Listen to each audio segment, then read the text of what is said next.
तो क्या बताया अर्थमेटिक में क्या देख रहे हैं, एक सेल से 2 सेल हुआ है ना, एक सेल से 2 सेल हुआ और ये इसको वाइड कर दिया, मतलब they lose the capacity to divide, divide करने की कैपेसिटी सिर्फ एक के पास है। इसमें से देखो ये फिर वैसे ही रह गया, फिर ये डिवाइड किया तो 2 सेल बनाया, 2 में से फिर से एक के पास ही कैपेसिटी टू डिवाइड। समझ में आ रहा है, हमेशा एक ही सेल मिलेगा जो कि डिवाइड करेगा, ठीक है। ऐसे ग्रोथ को क्या बोलेंगे, अर्थमेटिक ग्रोथ। चलो ठीक है, जैसे यहाँ पर देखो, अब एग्जांपल देखो, ए किसका डायग्राम है, अर्थमेटिक ग्रोथ का, बी किसका डायग्राम है, ज्योमेट्रिक ग्रोथ का, सी में देखो और ध्यान से बताओ, ये जाइगोट है, क्या है, जाइगोट, जाइगोट ये डिवाइड हुआ, ठीक है, एक सेल से 2 सेल बना, दोनों सेल डिवाइड कर रहा है अभी, ठीक है, दोनों ब्लू कलर, 2 से कितना बना, 4 बना, कैसा कैसा अभी ग्रोथ हो रहा है बताओ, ज्योमेट्रिक, फिर 4 है, 2 से 4 बना, ओके, 2 से 4 बना, 2 से 4 बना, फिर 4 से कितना यहाँ बनेगा, काउंट करो इसमें, टोटल कितना सेल है, 8 सेल हुआ। तो यहाँ क्या था, यहाँ था 1 2 था, फिर 2 से 4 हुआ, फिर ये 4 से 8 हुआ।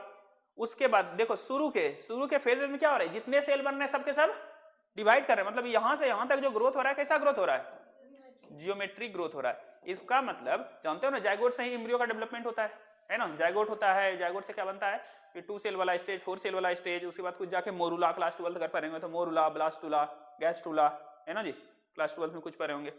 उसके बाद एम्ब्रियो बन जाता है, जाकर के डेवलपमेंट होता है। तो ये क्या है, एम्ब्रियो डेवलपमेंट का स्टेज है, किसका, शुरू में जितना सेल होता है सबके पास कैपेसिटी होता है टू डिवाइड, लेकिन बाद में देखो कुछ सेल ब्लू और कुछ सेल व्हाइट, मतलब कुछ सेल के पास कैपेसिटी नहीं है डिवाइड होने का, मतलब कुछ सेल क्या हो गया, मैच्योर हो गया, डिफरेंशिएट कर गया। तो बताओ एम्ब्रियो डेवलपमेंट पूछा जाएगा आपको, क्वेश्चन आएगा कि एम्ब्रियो का जो ये डेवलपमेंट हो रहा है, देख लो पूरा डायग्राम, पूरा डायग्राम एनसीईआरटी का दिखाता हूं मैं आपको, यस, इसको देखो, पूरे को देखो और बताओ एक सिंपल सा क्वेश्चन, ये एम्ब्रियो डेवलपमेंट का डायग्राम दिखाया गया ना आपको, एम्ब्रियो डेवलपमेंट दिखाया गया, डायग्रामेटिक रिप्रेजेंटेशन ऑफ, पहला ये तो अर्थमेटिक ग्रोथ था, बी क्या था, ज्योमेट्रिक ग्रोथ था, और सी स्टेजेस ड्यूरिंग एम्ब्रियो डेवलपमेंट। देख रहे हो एम्ब्रियो के डेवलपमेंट का स्टेज दिखाया गया, शुरू में कैसा ग्रोथ दिखा, लेकिन यहां पर फिर कैसा दिखा, अर्थमेटिक, क्योंकि यहां पर कुछ ही सेल मेरिस्मेटिक है और ये सब क्या हो गया, परमानेंट सेल बन गया, है ना, दे लूज द कैपेसिटी। तो यहां पर लिखा है, ब्लू कलर वाले को लिखा है cells capable to division, capable of division, और ये व्हाइट वाले को cells that lose capacity to divide. तो अब तुम बता दो कि एम्ब्रियो डेवलपमेंट में कौन सा ग्रोथ होता है, ज्योमेट्रिक ग्रोथ होता है कि अर्थमेटिक होता है, बोलो, दोनों होता है, ठीक है, पहले ज्योमेट्रिक दिख रहा था, फिर बाद में, तो यहां पर लिखा है showing geometric and arithmetic phases. ये सब बात आप समझ गए। अब एनसीईआरटी पढ़ लो, एनसीईआरटी का लाइन क्या क्या बता रहा है आपको, और तो उधर कुछ नहीं पढ़ना था, इसी को पढ़ लो।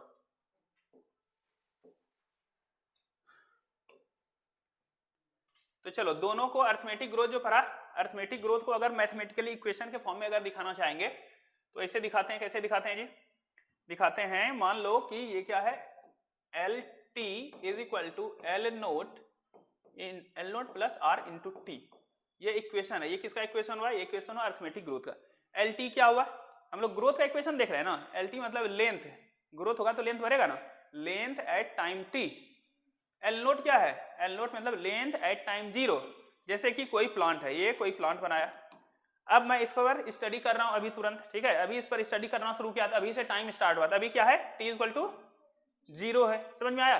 फिर मैंने इसको 5 दिन के लिए छोड़ दिया, समझ में आ रहा है, तो 5 दिन मैंने टाइम दिया, तो उसको लिखेंगे T5, समझ में आया। तो यही बोला 0, तो L0 लेंथ एट टाइम 0, समझ में आ रहा है। या टाइम को मान लो कि मैंने 1 दिन 2 दिन नहीं, मैंने T टाइम दिया, कितना टाइम दिया, तो T टाइम के बाद यानी 5 दिन 10 दिन के बाद उसका लेंथ बढ़ जाएगा ना, तो यही हुआ लेंथ एट टाइम T, 5 दिन के बाद कितना लेंथ है, ठीक है। तो आज का लेंथ तुमको पता है, तो मैं बता दूंगा कि अर्थमेटिक ग्रोथ हो रहा है, तो 5 दिन के बाद का लेंथ अब बता देंगे, हाँ बता देंगे, आपके पास ये फार्मूला दिमाग में रहेगा, तो समझ में आया। तो एल नोट क्या है, जिस समय तुम स्टडी करना शुरू किए उस समय का लेंथ, ठीक है, कितना टाइम तुम उसको ऑब्जर्व किए, 5 दिन, तो उतना टाइम, और आर मैं रेट भी बता दूंगा, ठीक है, और टाइम तो बता ही दिया 5 दिन, ठीक है। तो ये फॉर्मूला है, और ये इक्वेशन आपको याद रखना, ये इक्वेशन दे करके पहचान लीजिएगा किसका इक्वेशन है, अर्थमेटिक ग्रोथ का इक्वेशन है, ठीक है। सब टर्म को पहचानते हो, एल टी क्या है, length at time T, L naught क्या है, लेंथ एट टाइम 0, 0 का मतलब जिस समय से तुम स्टडी ऑब्जर्वेशन स्टार्ट किए, आर क्या है, रेट ऑफ ग्रोथ, टी क्या है, टाइम फॉर ग्रोथ, कितने समय के लिए ग्रोथ करा है, ठीक है। तो देखो अगर इसको ध्यान से देखोगे आप, तो अगर थोड़ा बहुत आप मैथ्स से नहीं फिजिक्स पढ़ते होंगे, थोड़ा सा फिजिक्स पढ़ते होंगे, क्या था इक्वेशन, फिर से बोलो, एल टी इक्वल टू, जल्दी बोलो तो, L naught plus R into T. तो चलो अब मैं इसका प्लॉट करना चाहता हूं, ग्राफ, क्या ग्राफ प्लॉट करना चाहता हूं, एक्स एक्सिस और वाई एक्सिस पर, ठीक है। मैं y एक्सिस पर लेता हूँ लेंथ, y एक्सिस पर क्या लेता हूँ लेंथ लेता हूँ, y एक्सिस पर क्या लेता हूँ लेंथ लेता हूँ, इधर क्या लेता हूँ इधर टाइम लेता हूँ। समझ में आ रहा है? तो जब आज मैंने स्टडी किया तो कुछ लेंथ होगा, है ना, कुछ लेंथ होगा, तो मैं मान लिया कि यहाँ पर ये एल नोट है, मतलब आज स्टडी करना शुरू किया तो कुछ तो लेंथ होगा ना, 2 सेंटीमीटर 5 सेंटीमीटर, तो मैंने मान लिया कि ओके वहां नहीं हमको बनना चाहिए, मतलब एल नोट का मतलब एट टाइम 0 ना, तो यहाँ बनना पड़ेगा, क्योंकि यहाँ हाँ इसे ठीक ही है ठीक ही है ठीक है। तो अगर यहाँ पर भी मैं लेंथ लूंगा तो टाइम तो 0 ही है ना। समझ में आ रहा है? अगर यहाँ पर लेंथ माना जब टाइम 0 है, मतलब आज स्टडी किया था, ऐसा मतलब ये थोड़ी है कि लेंथ ही नहीं है, उसमें कुछ तो लेंथ है ना, आज स्टडी किया तो टाइम अभी 0 है। समझ में आ रहा है? तो इस एक्सिस पर टाइम लिया है, तो यहाँ देखो टाइम इस पॉइंट के लिए क्या है टाइम 0 है, लेकिन लेंथ कुछ है इतना सा। समझ में आ रहा है? तो जिस दिन तुम स्टडी स्टार्ट किए उसको टाइम 0 मानोगे, उसमें कुछ लेंथ होगा तो उस लेंथ को एल नोट मानोगे। उसके बाद तुम स्टडी करना शुरू किए तो टाइम बढ़ते जाएगा, टाइम बढ़ते जाएगा, तो धीरे धीरे उसका लेंथ भी बढ़ते चला जाएगा। समझ में आ रहा है? और अर्थमेटिक था तो एक जैसा बढ़ता था, याद करो अर्थमेटिक पढ़े थे, 2 होता था 3 होता था 4 होता था, ऐसा नहीं 2 से 4 हो जाता था, 4 से 8 हो जाता, ऐसा नहीं था, एक जैसा बढ़ता था, एक जैसा बढ़ता था, इसीलिए लाइन को एक जैसा लीनियर ग्राफ खींचा है। ठीक है, समझ में आ रहा है? ऐसे भी तुम देखो ये लेंथ को तुम किस एक्सिस पर रखे हो y एक्सिस पर, तो लेंथ को इसको y लिखता हूं, ठीक है, उसके बाद इसको उल्टा के थोड़ा लिख दो, ऐसे लिखता हूं R T plus L note. और बताओ टाइम को तुम किधर लिखे हो x एक्सिस पर, x एक्सिस पर टाइम, तो टाइम के t के जगह पे मैं x लिखता हूं, और ये रेट जो है ये मल्टीप्लिकेशन है, तो y equal to mx plus c, कभी इक्वेशन पढ़े हो ग्राफ में, y equal to mx plus c physics में पढ़ाया जाता है, ये किसका स्ट्रेट लाइन का इक्वेशन है। तो y एक्सिस पर मैंने लेंथ लिया तो लेंथ के जगह पे y रखा, ठीक है, x एक्सिस पर मैंने टाइम लिया तो टाइम के जगह पे x एक्सिस रखा, तो कुछ इक्वेशन y और x का बन रहा है। और ये r क्या है, किस रेट से बढ़ेगा, तो r के जगह पे स्लोप लिखा। और ये क्या है, ये कांस्टेंट टर्म है, सोचो y इंटरसेप्ट को तुम बोलते थे, c क्या होता था y इंटरसेप्ट होता था, y एक्सिस पर जो कट रहा होता है। समझ में आया? इस तरह का इक्वेशन अगर देखोगे तो बनता था y equal to mx plus c, जो कि स्ट्रेट लाइन का इक्वेशन होता था, इसीलिए इसका ग्राफ इस तरह का बना। इतना डिटेल में जाने की जरूरत नहीं है बायो वाले को, ठीक है, वो तो हमको फिजिक्स आता था, इतना सा हम बोल दिए y equal to mx plus c, नहीं तो बायो में ये सब चीज नहीं बोला जाता, इसीलिए बोल दिए क्योंकि तुम सब चीज पढ़ते हो। ठीक है,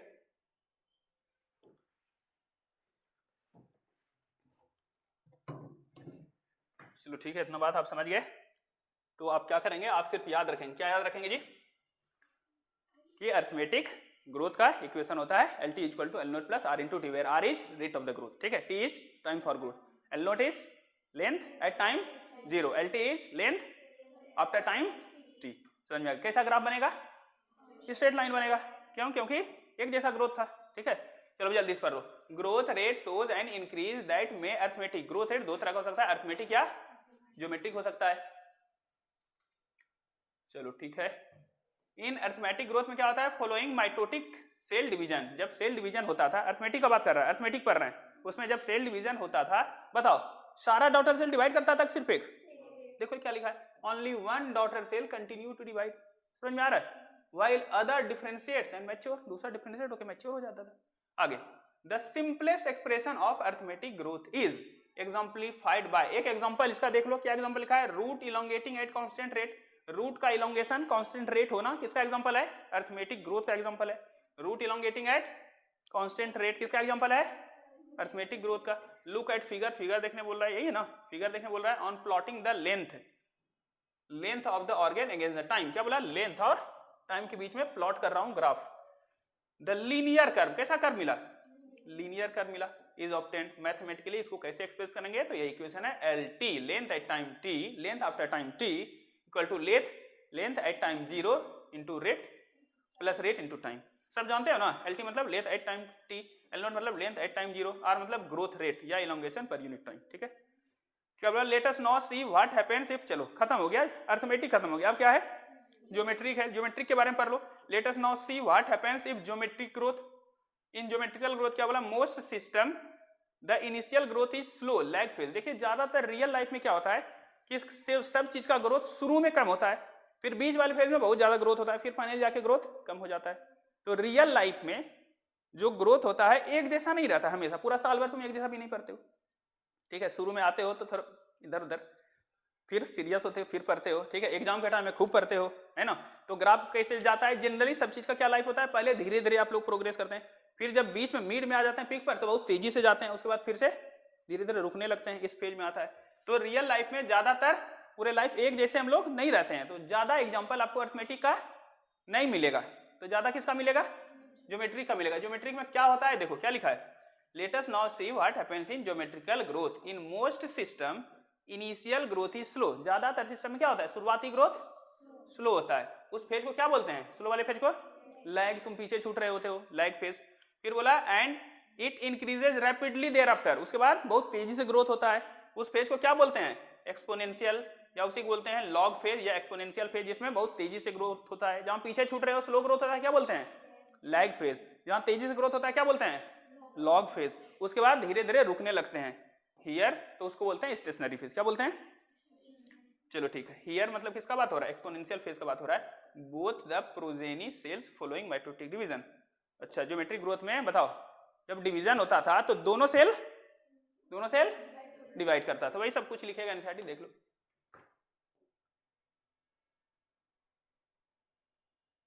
growth is constant with time, अच्छा ठीक है। In arithmetic growth is constant, ठीक है, एक जैसा था।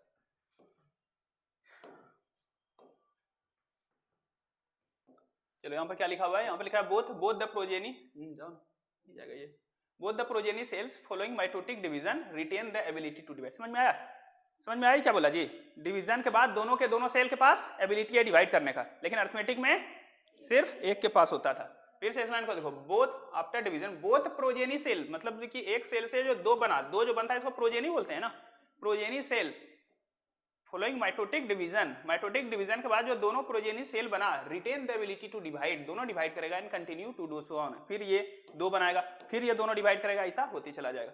फिर और कुछ बोल रहा है, हाउएवर विथ लिमिटेड, तो ये जिंदगी भर ऐसे चलते रहेगा, लिमिटेड ग्रोथ करते रह जाएगा, नहीं ग्रोथ नहीं होगा, कुछ समय के बाद क्या हो जाएगा, उसको खाना ही नहीं मिलने लगेगा। अब जगह ही भर गया है, तो फूड और स्पेस के अनएबिलिटी के वजह से नहीं होगा, इस वजह से अब उसका ग्रोथ रुकेगा। शुरू में क्या था, ग्रोथ का कम हो रहा था, कौन सा फेज बोला, लैग फेज। बीच में ग्रोथ बहुत तेजी से हुआ, ठीक है, कौन सा फेज बोला, लॉग फेज या exponential phase. Log phase exponential phase में क्या हो रहा था, हर एक सेल डिवाइड करता था, दो बनाता था, फिर वो दोनों कराता था, each daughter cells have capacity to divide, ठीक है, ऐसे चलते रहा तो कौन सा फेज रहा, चलते रहा तो कौन सा फेज हुआ, चलते रहा तो लॉग फेज या एक्सपोनेंशियल फेज हुआ। लेकिन ये हमेशा जिंदगी भर चलते रहेगा क्या, नहीं चलते रहेगा, क्या हो जाएगा, कुछ समय बाद डिवाइड कैसे करेगा सेल, उसको खाना दोगे ग्रोथ करेगा तभी ना डिवाइड करेगा। कुछ समय बाद जिस एनवायरनमेंट में वो सेल रह रहा होगा उस एनवायरनमेंट का फूड खत्म हो गया होगा, अब वहां पर स्पेस नहीं है ग्रोथ करने के लिए, तो फूड स्पेस के अनएबिलिटी के वजह से उसका ग्रोथ फिर रुक जाएगा, तो उस फेज को क्या बोलेंगे, स्टेशनरी फेज, ठीक है। अब यहां पर देखो, चलो गया, with limited nutrient supply the growth slows down leading to stationary phase, फिर से ग्रोथ कम हो जाएगा। If we plot the parameter of growth against time, फिर से अगर ग्रोथ और टाइम के बीच में तुम ग्राफ खींचोगे, वी गेट अ टिपिकल, कैसा शेप मिलेगा हमको, सिग्मॉइड। देखो यहाँ पर हम लोग खींच रहे हैं, कैसे खींच रहे हैं, चलो इस लाइन पर क्या ले रहा हूँ, इस पर साइज या वेट ले रहा हूँ कि बढ़ रहा है कि घट रहा है, इधर क्या लिया है, टाइम लिया है, तो टाइम के साथ देखो शुरू में क्या हो रहा है, ध्यान से देखो ये ग्राफ, देखो इधर क्या बढ़ रहा है ज्यादा, क्या नहीं बढ़ रहा है, टाइम तो इधर बढ़ रहा है लेकिन इसका साइज बढ़ रहा है क्या, नहीं, मतलब ये लैग कर रहा है, समय तो गुजर रहा है लेकिन उसका ग्रोथ नहीं हो रहा है, तो ये कौन सा फेज है बताओ, लैग कर रहा है, क्योंकि टाइम तुम वेस्ट कर रहे हो लेकिन तुम्हारा ग्रोथ नहीं कर रहा है। ये ऊपर जाता, इस एक्सिस पर जाएगा तब ना ग्रोथ होगा, ये तो इधर जा रहा है, एक्स एक्सिस की तरफ जा रहा है, ज्यादा जा रहा है, इसीलिए कौन सा फेज है, लैग फेज, तो ये पोर्शन हुआ लैग फेज। अब देखो यहां से अब सीधा ऊपर भाग रहा है, मतलब टाइम की तरफ नहीं भाग रहा है लेकिन ग्रोथ की तरफ भाग रहा है, इसका मतलब ये कौन सा फेज है, एक्सपोनेंशियल फेज या लॉग फेज। उसके बाद देखो अब क्या, फूड खत्म हो गया होगा, ठीक है, स्पेस उतना ज्यादा नहीं होगा, तो फिर से ये अब देखो टाइम सिर्फ स्पेंड हो रहा है, इसका ग्रोथ नहीं हो रहा है, तो कौन सा फेज हो गया, रियल लाइफ में यही है, ठीक है। ज्यादातर जो पॉसिबल है, आइडियल है, वो कौन सा, सिग्मॉइड कर्व, ठीक है। और इसमें कुछ बताया गया है, चलो और देख लेते हैं, ये सब पढ़ लिया ना, stationary phase, if you plot ये सब भी पढ़ लिया, कैसा मिलेगा बताओ, सिग्मॉइड। फिर क्या बोला, a sigmoid curve is characteristic of living organism growing in a natural environment, natural environment में जो ग्रो करेगा वो कैसा ग्राफ देगा आपको, सिग्मॉइड ही देगा। It is typical for all cells, ज्यादातर सेल्स सब लोग ऐसे ही डिवाइड करता है, टिश्यूज ऑर्गेन सब के लिए टिपिकल यही है। Can you think of more similar examples. चलो ठीक है, खत्म हो गया।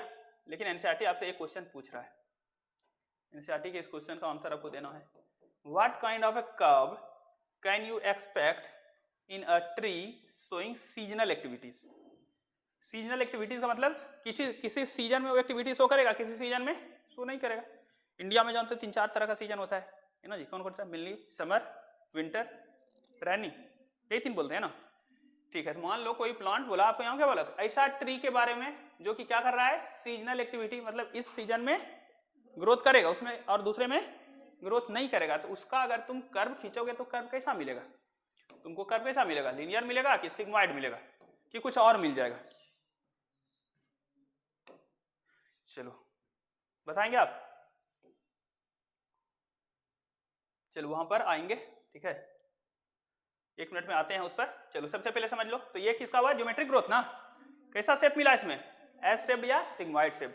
इसका भी इक्वेशन याद करना पड़ेगा। इक्वेशन यहाँ पर जैसे यहाँ पर वेट लिया था ना, वेट या साइज लिया था, तो वेट वाला इक्वेशन लिख लेते हैं। उसमें लेंथ लिया था, तो जैसे वेट इज इक्वल टू, तो weight at time t is equal to weight at time 0 into e to the power RT होता है। क्या होता है? समझ में आया? ये इक्वेशन याद रखना है। क्यों? क्योंकि ज्योमेट्रिक में बोले थे ऐड नहीं होता है, क्या? मल्टीप्लाई होता है, पावर में बढ़ता है ना।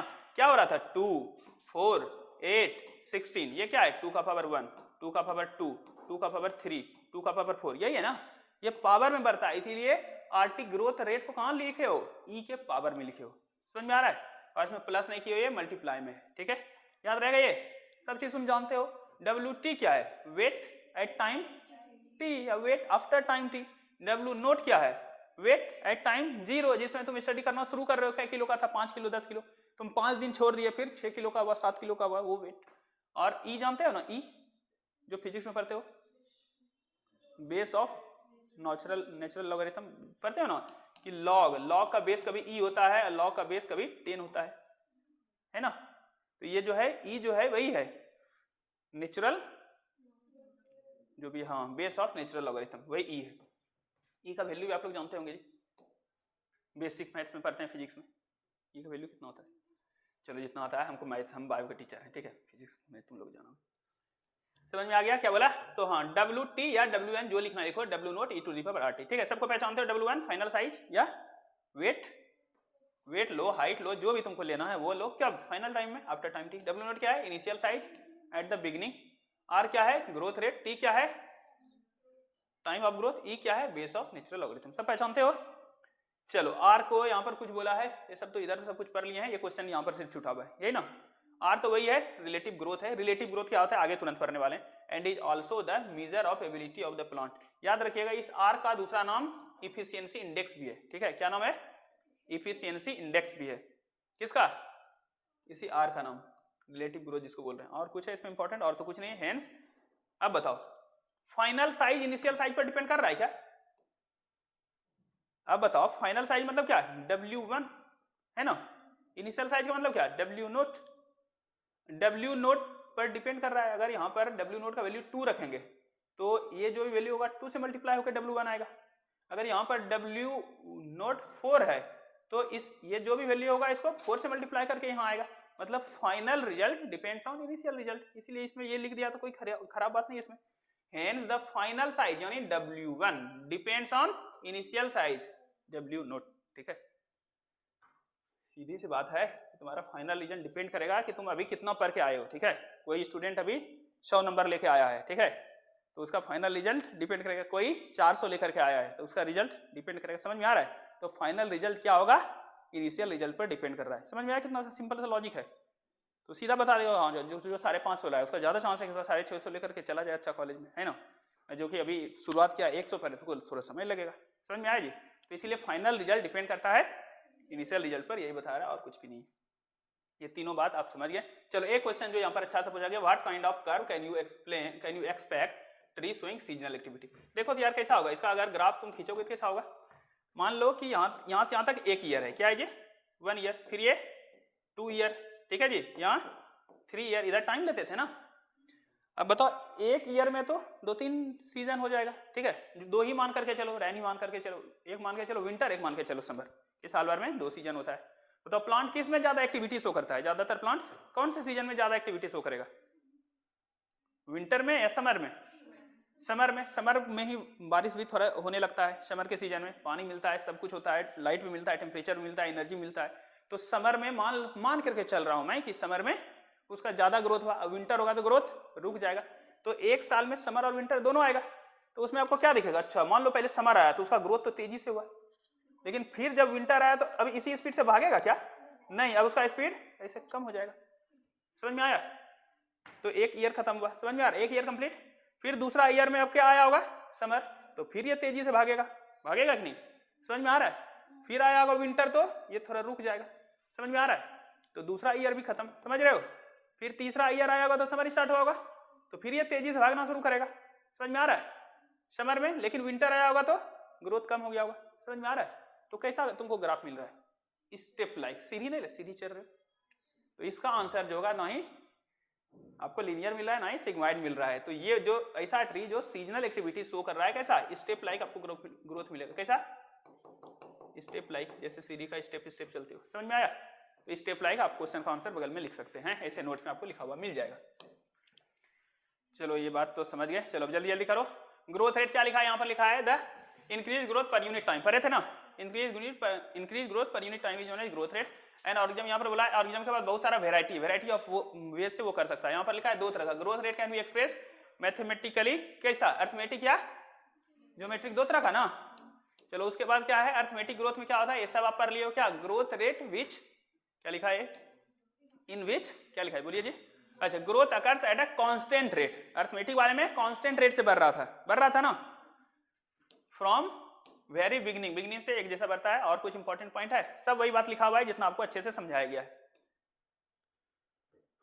ऑन प्लॉटिंग, यहाँ देखो, on plotting the length of organ against the time, length और टाइम के अगेंस्ट लेंगे तो क्या होगा, यहाँ क्या लिखा है, लीनियर कर्व मिलेगा, ठीक है। और ये आपको equation LT equal to L naught into sorry L naught plus R into t, सब चीज को तुम पहचानते हो, ठीक है। देखो यहाँ LT को क्या लिखा है, length at time t, L naught को क्या लिखा है, लेंथ एट टाइम 0। देखो R को एरो देके क्या लिखा है, growth rate as elongation per unit time, growth rate या elongation per unit time, elongation मतलब ग्रोथ, पर यूनिट टाइम को ग्रोथ रेट बोलते हैं, R क्या है, ग्रोथ रेट है। ये सब पढ़ लियो आप। ज्योमेट्रिक ग्रोथ के बारे में क्या बताया गया है, क्या लिखा है, it is a growth rate where every cell कुछ अच्छा, डॉटर सेल्स ग्रोइंग, हर एक सेल डिवाइड करेगा, यही लिखा है, हर एक सेल डिवाइड करेगा ड्यूरिंग एम्ब्रियो डेवलपमेंट। देखो एम्ब्रियो डेवलपमेंट में क्या होता था, दोनों होता था ना, पहले ज्योमेट्रिक फिर लिखा है during embryo development growth shows both geometric and arithmetic phases. During क्या लिखा है, during this type of growth, कौन सा ग्रोथ बोलो, किसका बात कर रहे हैं हम लोग, geometric. 3 phases can be observe, 3 phase, पहला बोलो लैग फेज, दूसरा या एक्सपोनेंशियल फेज, तीसरा stationary phase.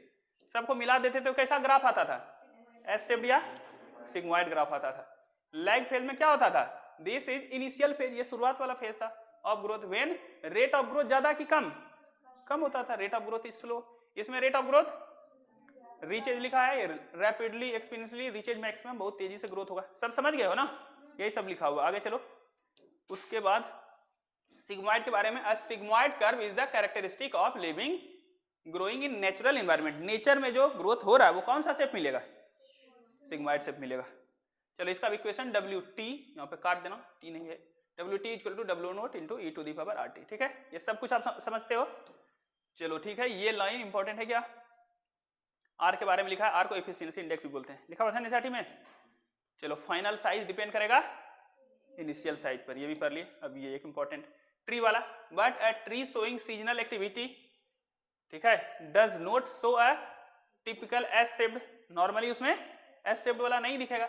Here the curve will show small steps, छोटा छोटा स्टेप्स दिखेगा इसमें, समझ में आ रहा है। स्टेप्स में ऊपर चढ़ना फिर रुकना, ऊपर चढ़ना मतलब क्या, ग्रोथ हो रहा है, रुकना मतलब क्या, रुक जा रहा है। क्या लिखा है, स्टेप्स इंडिकेटिंग स्टॉपेज, रुक जा रहा था, एंड रिजम्पशन, फिर से ग्रोथ स्टार्ट होता था, समझ रहे थे ना। समर आता था तो रिजम्पशन, फिर से स्टार्ट, विंटर आया तो रिज्यूम हो गया कुछ समय के लिए, तो स्टॉपेज रुक जाना, रिजम्पशन फिर से स्टार्ट करना ऑफ ग्रोथ एवरी ईयर, ऐसा दिख रहे थे हम लोग। चलो ये टॉपिक कंप्लीट हुआ। अब जो है क्या, चूचा नहीं करना है जी, ठीक है, मेहनत लगता है पढ़ने में बाबू, ठीक है कि नहीं जी।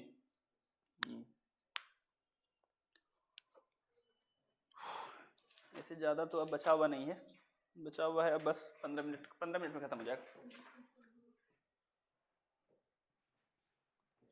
चलो अब जो तुम्हें पढ़ना है, अब पढ़ना है फिर से ग्रोथ ही पढ़ना है, ग्रोथ रेट ही पढ़ना है, लेकिन कि अब जो है क्वांटिटेटिव कंपैरिजन हम लोग करने वाले हैं। क्वांटिटेटिव, क्वांटिटी अब कैलकुलेट करके देखेंगे, परसेंटेज में देखेंगे, कम की ज्यादा। क्या ढूंढ रहा हूँ मैं? कुछ नहीं ढूंढ रहा हूँ। चलो अब देखो एनसीईआरटी का ये लाइन कुछ लिखा हुआ है, क्या लिखा हुआ है? क्वांटिटेटिव कंपैरिजन करना हमें between growth of living system can be also made. कोई भी लिविंग सिस्टम में ग्रोथ हो रहा है ना, तो क्वांटिटी के बेसिस पे, इसमें कम परसेंट की उसमें परसेंट, क्वांटिटी के बेसिस पर हमको ग्रोथ का कंपैरिजन करना है। तो अब यहाँ भी कंपैरिजन करोगे तो इसमें भी दो तरह का आपको ग्रोथ रेट मिलने वाला है। एक को बोलते हैं एब्सोल्यूट ग्रोथ रेट और दूसरे को हम लोग बोलते हैं रिलेटिव ग्रोथ रेट। क्या बोलते हैं? हम लोग क्या पढ़ रहे हैं? हम लोग पढ़ रहे हैं क्वांटिटेटिव कंपैरिजन। ठीक है, किस चीज का कंपैरिजन कर रहे हैं? ग्रोथ का। क्वांटिटी के बेसिस पर कंपैरिजन करने वाले हैं। इसको पहले समझ लो, क्या समझोगे और कैसे समझोगे आप पहले समझ लिए, फिर एनसीईआरटी में आ जाएंगे क्या करना है जिसको। Yes no? चलो ठीक है, तो हम लोग टॉपिक पढ़ने वाले हैं। कौन सा टॉपिक जी? इतना मोटा कैसे हो गया जी?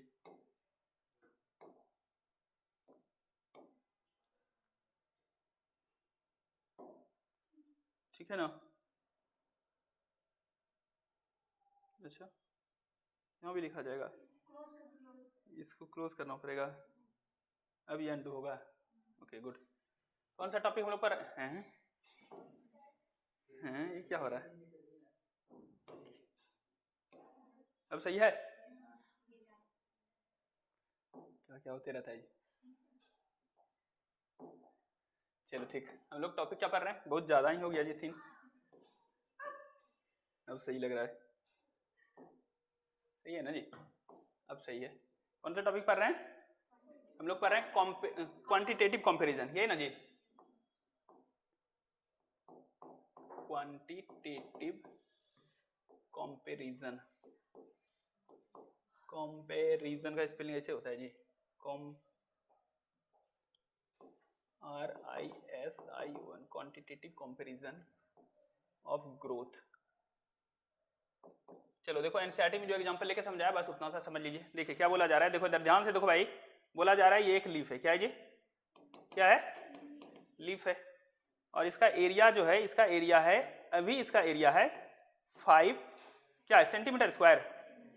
ठीक, एक और लीफ है, ध्यान से समझिएगा गप नहीं जी, ये लीफ है और इस लीफ का जो एरिया है कितना है? 50 सेंटीमीटर स्क्वायर।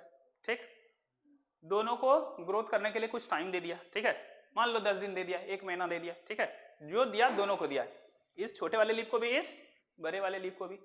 इसका ग्रोथ हुआ, इसका ग्रोथ होगा तो बहुत ज्यादा ही ग्रोथ हो गया ना जी, तो इसका भी पेन का हमको चेंज करना पड़ेगा, ये वाला। ओके, तो चलो जब ग्रोथ हो जाएगा कुछ दिन के बाद तो लीफ कुछ बड़ा हो जाएगा, ऐसे हो जाएगा, होगा कि नहीं बताओ? तो अब इस वाले का जो एरिया हो गया, जो पहले 5 था, अब इसका एरिया कितना हो गया? 10 सेंटीमीटर स्क्वायर हो गया। ठीक है, इसमें भी ग्रोथ हुआ, दोनों को वही 1 महीना दिए हैं। ठीक है, तो इसमें भी ग्रोथ हुआ, तो ग्रोथ होने के बाद जो एरिया हो जाएगा ये कितना हो जाएगा? 55 सेंटीमीटर स्क्वायर हो जाएगा। ठीक, चलो अब हम लोग इसमें देखने वाले हैं कि बताओ हमें कि इसमें एब्सोल्यूट ग्रोथ कितना हुआ। एब्सोल्यूट ग्रोथ, सिर्फ ग्रोथ, हमको किसी से मतलब नहीं है, एब्सोल्यूट ग्रोथ कितना हुआ? एब्सोल्यूट ग्रोथ या टोटल ग्रोथ। तो ग्रोथ का मतलब क्या? फाइनल जो हुआ और इनिशियल जो था। फाइनल कितना हुआ? कितना एरिया हुआ? इनिशियल कितना था? तो एब्सोल्यूट ग्रोथ निकालोगे तो final area minus initial area, तो क्या करोगे? 10 centimetre square minus 5 centimetre square, कितना हो जाएगा? 5 सेंटीमीटर स्क्वायर। ठीक है, चलो इसका भी निकालो, इसको लाइन खींच देता हूँ इससे, इसका निकालो। एब्सोल्यूट ग्रोथ कितना हो जाएगा? एब्सोल्यूट ग्रोथ बता दो, जल्दी बताओ। एब्सोल्यूट ग्रोथ इक्वल टू क्या? कितना? 55 centimetre square minus 50 centimetre square. ठीक है, कितना हो जाएगा? 5 सेंटीमीटर स्क्वायर। ठीक है, तो चलो छोटा लीफ था बड़ा लीफ था, दोनों को सेम टाइम दिया, बताओ दोनों का एब्सोल्यूट ग्रोथ, एब्सोल्यूट ग्रोथ यानी टोटल ग्रोथ सेम आया क्या? सेम आया है ना? तो ये एब्सोल्यूट ग्रोथ निकाला। अब निकालना है एब्सोल्यूट ग्रोथ रेट। क्या लिख रहा हूं? एब्सोल्यूट ग्रोथ रेट इसका, और इसका भी निकालूंगा एब्सोल्यूट ग्रोथ रेट। तो एब्सोल्यूट ग्रोथ तो निकाला है, रेट निकालने के लिए क्या कर देंगे, टाइम से डिवाइड कर देंगे, जितना टाइम इसको दिए थे। समझ में आया? तो चलो इसको मान लो मैंने बता दिया कि 1 मंथ दिया था, तो इतना ही ग्रोथ आया है ना, इधर अपने इतना ही ग्रोथ हुआ। कितना ग्रोथ हुआ? 5 सेंटीमीटर। कितने? 1 मंथ में। तो जब ग्रोथ रेट लिखूंगा तो सिर्फ टाइम से डिवाइड करूंगा, तो लिखूंगा 5 सेंटीमीटर स्क्वायर पर मंथ, मतलब 1 मंथ में इतना बड़ा। समझ में आया? और इसमें भी टाइम तो दोनों को बराबर दिया है ना, 5 सेंटीमीटर स्क्वायर पर मंथ, तो टाइम लगा दिया तो क्या बन गया, एब्सोल्यूट ग्रोथ रेट। ठीक है, तो तुम देखोगे तो तुम कहोगे सर छोटा वाला और बड़ा वाला में दोनों में एक के जैसा ग्रोथ हुआ है ना, लेकिन अब सोचो यार,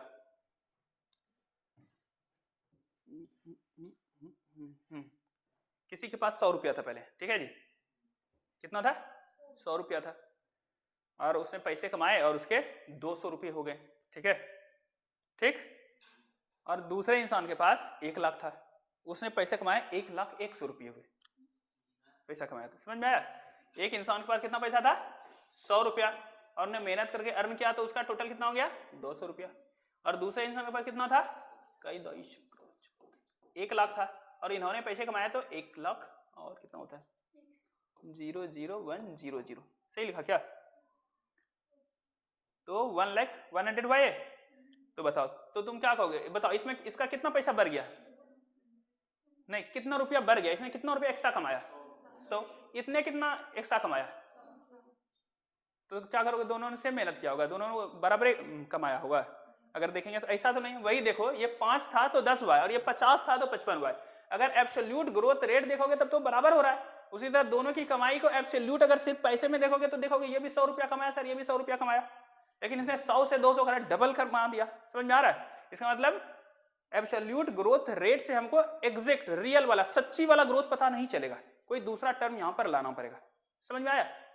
तो इसका मतलब ग्रोथ जो है हमको देखना पड़ेगा कि शुरुआत में कितना था। अब देखो फिर से, final result depends on initial, देखना पड़ेगा शुरू में कितना था जो इस पर आया है वो। समझ में आ रहा है? उसी तरह चलो बहुत एग्जांपल हो जाएगा, ये समझ में आ गया ना तुमको? इतना समझ में आ गया तो इससे पता चल रहा है कि इसने बहुत ज्यादा मेहनत किया होगा 100 से 200 करने के लिए, इसको तो बहुत कम मेहनत लगा होगा। ठीक है, समझ में आ रहा है? तो अब बताओ, तो तुम्हें रियल वाला ग्रोथ कैसे दिखेगा? जब तुम उसका इनिशियल पैरामीटर देखोगे तब ना तुम्हें पता चलेगा किसने ज्यादा मेहनत किया होगा। इसीलिए ग्रोथ रेट को अब एक नए टर्म से जोड़ेंगे, किससे? इनिशियल पैरामीटर से। समझ में आया? तो ग्रोथ रेट, सुनो ध्यान से, growth rate per unit initial parameter की शुरुआत में कितना था, अगर ये टर्म ऐड कर दिए तो उसी को बोलते हैं रिलेटिव ग्रोथ। क्या बोलते हैं? क्या बोला? Growth rate per unit initial parameter. अब देखो इसने कितना अर्न किया? अर्न कितना किया इसने? 100, लेकिन इनिशियली था कितना? 100 ही था। तो 100 इंटू 100 1, और परसेंटेज निकालना था, 100 से मल्टीप्लाई करते हैं तो 100% का इसका ग्रोथ हुआ। समझ में आया? इसका ग्रोथ निकालो तो 1 लाख था 100, कितना इसने अर्न किया? 100 अर्न किया। कितने में 100 अर्न किया? 1 लाख में 1 2 1 सेंस 100,000 10,000 लाख। ठीक है, इसको 0 0 कट गया, 0 0 कट गया। अब परसेंटेज में लाने के लिए 100 से मल्टीप्लाई करूंगा तो फिर से 0 चला जाएगा, तो 0 0, तो कितना हो जाएगा? तो हो जाएगा 0.1%। देखो ये 100% का ग्रोथ किया है, ये 0.1% का ग्रोथ किया है। समझ में आया? अब सच्चाई वाला तुम्हें ग्रोथ दिख रहा है। समझ में आया? तो ये कब दिखा? जब तुमने कंपेयर किया किससे?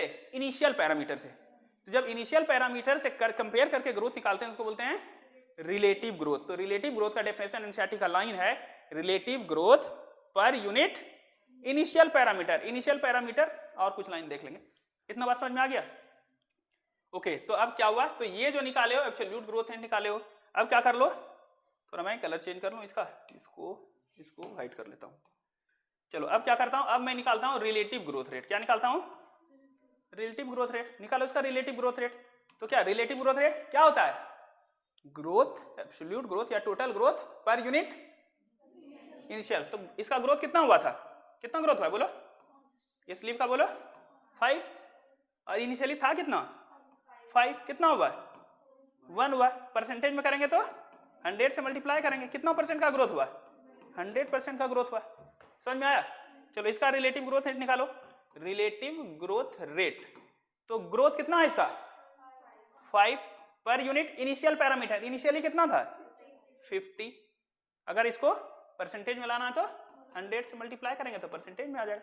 तो 52 जा तो कितना हो गया ये 10%। तो अब डिफरेंस पता चल रहा है, एब्सोल्यूट ग्रोथ रेट से तो पता ही नहीं चल रहा था, इसमें भी 5 ही आ रहा था, इसमें भी 5 ही आ रहा था। समझ में आया? तो बेस्ट कौन सा मेजर है, एब्सोल्यूट या रिलेटिव? रिलेटिव। वही आपको बताया कि इसमें ग्रोथ कितना परसेंट का हुआ है, लेकिन इसमें सिर्फ 10% का ही ग्रोथ हुआ है। समझ में आया? बस यही दो टॉपिक था जो आपको समझना था, ये एनसीईआरटी समझा रहा है जो आप समझ गए हो। उसके बाद लास्ट में कुछ मिलेगा, चलो आ जाओ ना इस पर, यहाँ से नोट पर तो हुई यार, फाइंडर में जाना होगा। चलो ये सारा बात जो भी बात लिखा हुआ था समझ गए ना, 5 से 10 हो रहा है, ये सब बात समझ गए। अब यहाँ पर जो लिखा हुआ है इसको पढ़ लो, बस कंप्लीट हो जाएगा ये टॉपिक आपका। चलो देखो क्या लिखा है, क्वांटिटेटिव। अब समझ में आया ना, क्वांटिटी से हम लोग कर रहे थे 5%, 10%, 4%, 6%। Quantitative comparison between growth of living system can be made in 2 ways, 2 तरीके से। मेजरमेंट, क्या लिखा है, measurement and comparison of total growth per unit time. Total growth per unit time क्या बोलते हैं? दूसरा, the growth of the system per unit time, growth per unit time express on a common basis. कुछ base बना लो, वो base हमारा क्या होगा, इनिशियल पैरामीटर। तो लिखा है example per unit initial parameter. Initial parameter, शुरुआत वाला पैरामीटर को अगर कंसीडर कर लिए तो क्या बोलोगे उसको? समझ में आ गया? इन फिगर यहां दिखाया गया है, 2 leaves A and B are drawn that of the different sizes, अलग अलग साइज का ड्रॉ किया गया है, बट सोज, बताओ दोनों का एब्सोल्यूट ग्रोथ रेट सेम था? एब्सोल्यूट ग्रोथ रेट तो सेम था, एब्सोल्यूट तो सेम था ना, उसमें भी 5 ही, इसमें भी 5 ही। रिलेटिव में ना डिफरेंस आ गया।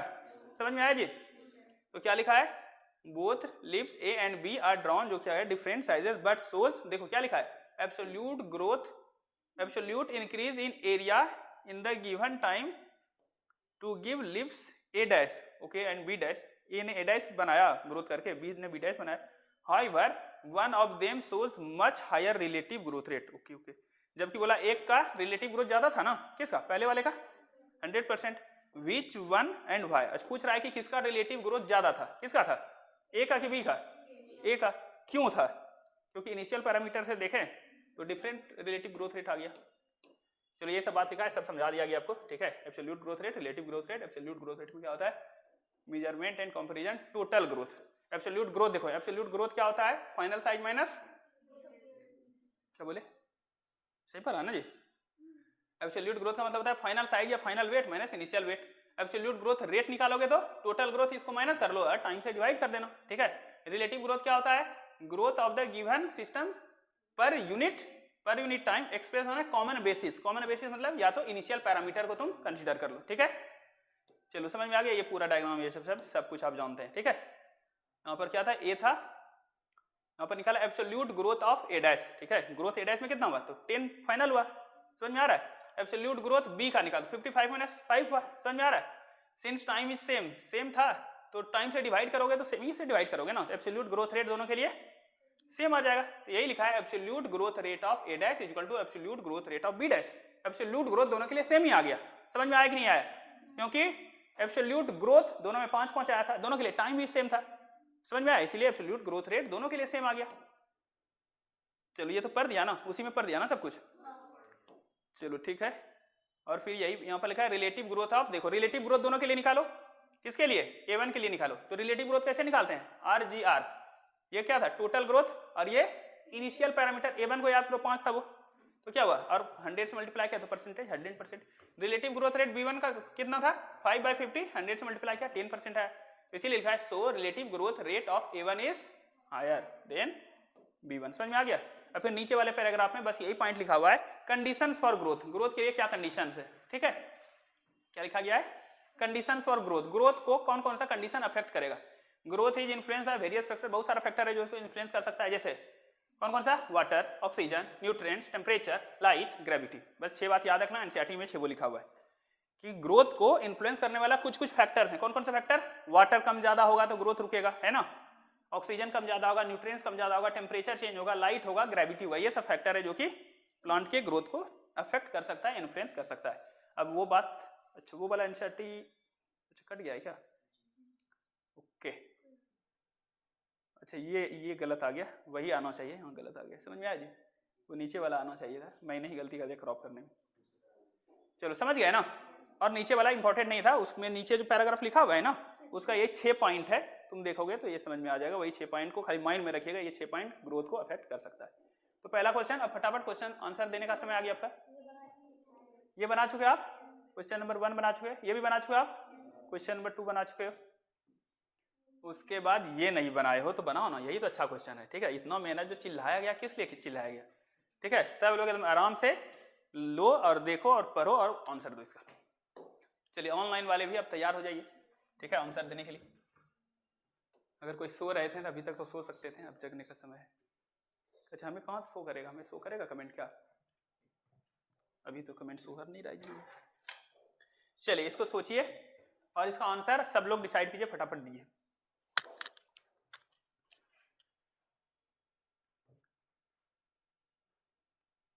ओके कमेंट कहाँ से शो होगा मुझे, अभी शो नहीं हो रहा है। आप लोगों को पता है जी? नहीं, ठीक है, आप लोग क्वेश्चन सॉल्व कीजिए, 1-2 मिनट में लगेगा, सब लोग सॉल्व कीजिए।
हो गया, जो ऑनलाइन है हमें आपका कमेंट नहीं दिखेगा, आप हमें ग्रुप में मैसेज कर दो।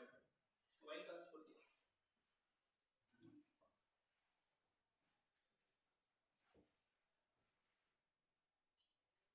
ओके ओके, हाँ लाइव चैट का ऑप्शन नहीं है जी, आप ग्रुप में आंसर कीजिए। तो आवाज ही नहीं गया होगा, लाइव चैट का ऑप्शन नहीं है, आप ग्रुप में आंसर पुट कीजिए।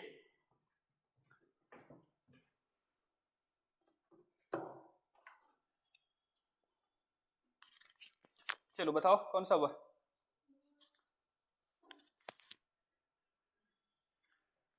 हाँ कौन सा आ रहा ऑप्शन नंबर? आप लोग से आया, सबसे आ रहा है? ग्रुप में आंसर डालिए आप लोग। चलो तो कुछ लोगों का आंसर आप लोगों का कहना है। ओके तो चलो देख लेता हूं मैं। 2 leaves A and B are increase their surface area by 7 centimetre square in 1 day. अच्छा A और B दोनों का कितना एरिया बढ़ गया? Their initial size. अच्छा A का इनिशियल साइज कितना था? 7, एक दिन बाद कितना हो गया होगा तब? 14, क्योंकि 7 बढ़ा है। B का इनिशियल साइज कितना था? 70 था, एक दिन बाद कितना हो गया होगा? 77 हो गया होगा। Choose the correct option with respect to absolute growth rate and relative growth rate. तो चलो इसका एब्सोल्यूट निकालोगे तो एब्सोल्यूट कितना है? ये भी 7 बढ़ा था, ये भी 7 बढ़ा था, दोनों का एब्सोल्यूट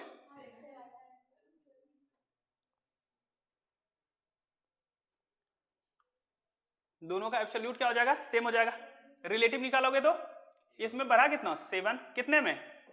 7 में ही 7 बढ़ा, 100% आ जाएगा। समझ में आया? इसका बढ़ा कितना? 7, कितने में? 70 में। इससे 100 करोगे तो 10% आ जाएगा, आएगा। तो इसका मतलब दोनों का एब्सोल्यूट ग्रोथ रेट सेम है, लेकिन रिलेटिव ग्रोथ रेट किसका ज्यादा है? तो ये absolute growth rate of A is equal to absolute growth rate of B, while relative growth rate of A is greater than B, ठीक है। तो ऑप्शन नंबर 1 इज करेक्ट। चलो ठीक है। 7 नंबर, हाँ चलो करो जल्दी से। ऑनलाइन वाले आंसर आपको ग्रुप में देना है। चलो दूसरा करो जल्दी से।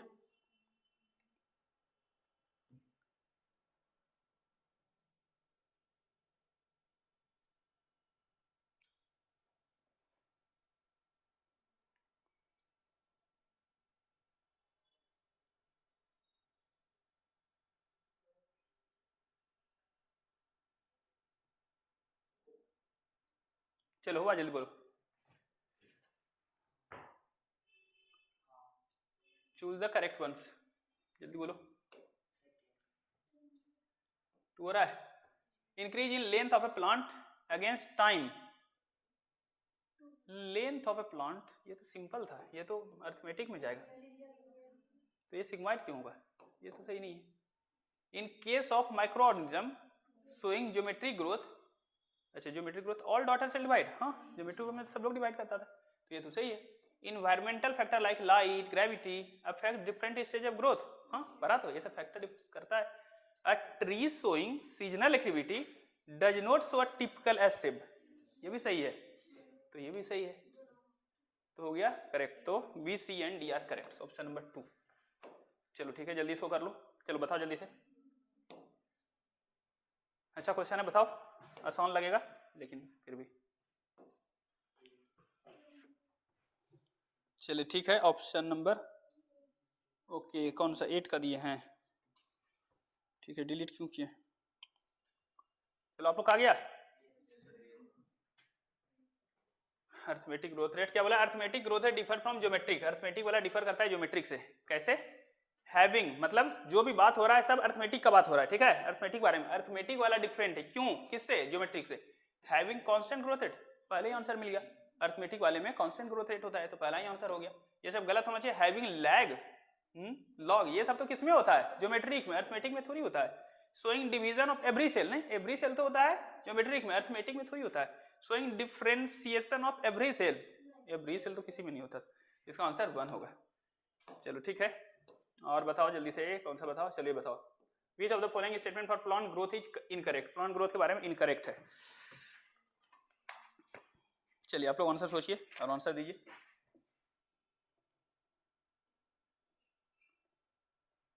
चलो ठीक है, आगे बोलो। Plant growth and development respiration influence. चलिए एक्सरसाइज क्वेश्चन नंबर 1। हाँ बोलो क्या हुआ? Which of the following for plant incorrect?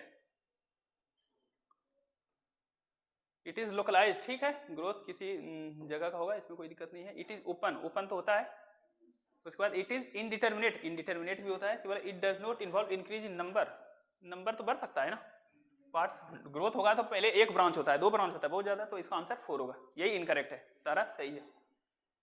चलो इसके बारे में जल्दी बता दो, प्लांट ग्रोथ के बारे में इनकरेक्ट फिर से बोलो। अच्छा फिर वही क्वेश्चन आ गया क्या? थोड़ा सा चेंज है, थोड़ा सा चेंज। चलो करो इसको। 14 नंबर का आंसर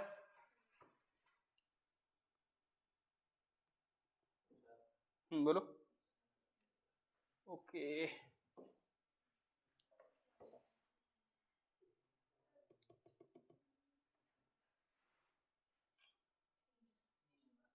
सी होगा 14 का। चलो ठीक है, choose the incorrect, incorrect choose करना है with respect to the plant growth. Plant growth is indeterminate, सही है, हमें तो इनकरेक्ट चूज करना है। इट इज लोकलाइज, ये भी सही है। Juvenile stage is similar to adult stage with respect to number of organs. Juvenile मतलब बचपन वाला है ना जी, और अडल्ट मतलब जब ग्रोथ हो जाएगा, तो दोनों में सेम ही होगा, नहीं होना चाहिए हमें लग रहा है। Plant growth is measured with the help of oxygen, बताए थे, ठीक है। तो यहाँ चलो इनकरेक्ट, क्योंकि जब अडल्ट स्टेज में जाएगा तो नंबर सब चेंज हो जाएगा ना, क्योंकि ग्रोथ होगा तो इसका आंसर 3 है। चलो ये जल्दी से बता दो, 15 नंबर जल्दी बोलो।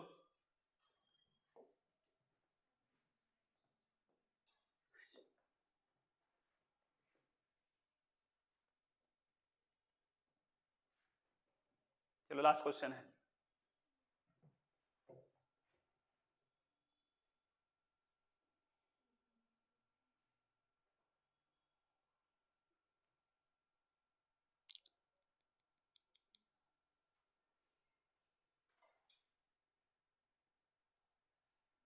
बता दो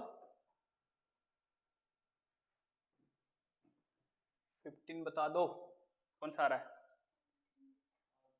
बोलो 3। तो ठीक है, अब फिगर चलो इसमें से 2 से 4 हुआ, 4 से 8 हो रहा है, कैसा ग्रोथ है ये? ज्योमेट्रिक है। क्या बोल रहा है? एवर फिगर रिप्रेजेंट क्या शो करता है? अर्थमेटिक। हटाओ इसको, ज्योमेट्रिक। चलो आगे पढ़ेंगे। As Son during morphogenesis and differentiation in embryo. Morphogenesis मतलब ऑर्गेन का फॉर्मेशन, डिफरेंशिएशन अगर होगा तब तो फिर अर्थमेटिक हो जाता था। याद करो, एम्ब्रियो फॉर्मेशन में शुरू में ज्योमेट्रिक था लेकिन लास्ट में अर्थमेटिक था, लेकिन यहाँ तो सिर्फ ज्योमेट्रिक शो किया है।